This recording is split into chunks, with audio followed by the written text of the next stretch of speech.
Habs nga, may putyukan dito sa labas ng bahay. Ayan, oh. Katakot, guys. Pag nagalaw yan, nako. Kututan niya yung mata mo. Yung bihabs, guys, oh. Katakot. Ayan, oh. Kasi dito yan, oh. Diyan lang siya sa labas ng gate. Diyan naman yung aso ko. Yung aso ko ay nandito. Pag wala sa center dito sa bahay, guys, mag-ano, walis ako dito. Dami. Ayan, oh. Dami kong walisin. Ayan yung aso, guys. O, na isa.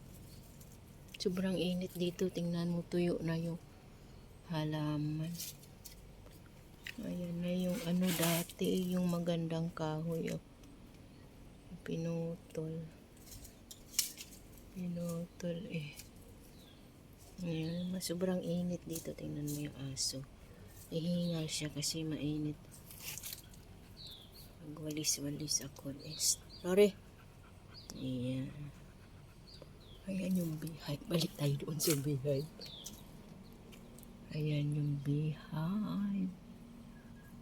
Nakakasilaw naman. Asaan na ba? Ayan, oh.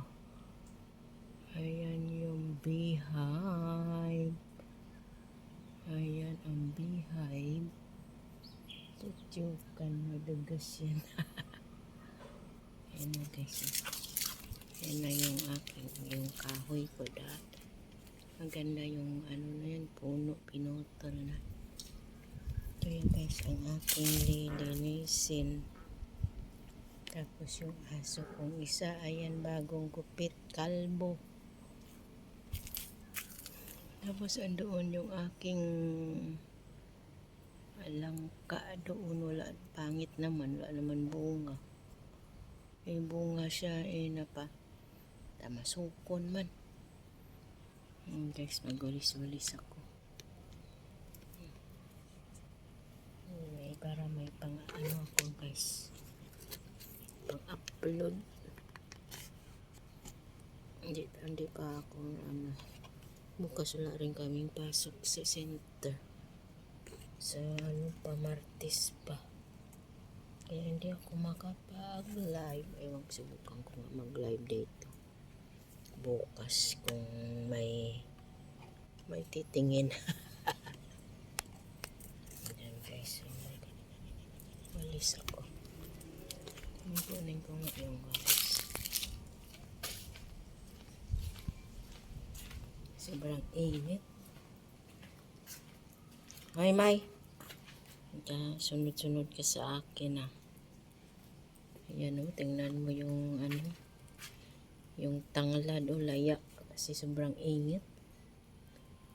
Sobrang init, guys. Nalaya.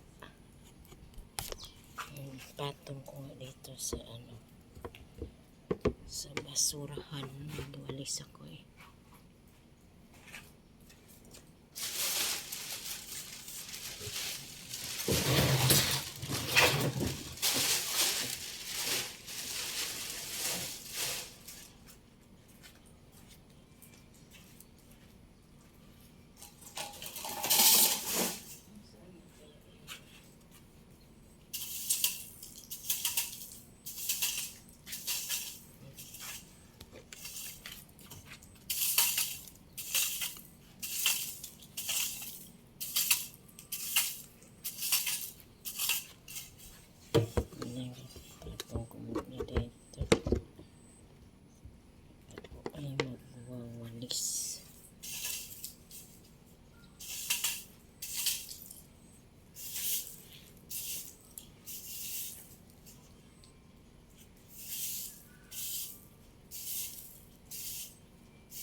Yan na yung ay, kailan na kaya ako.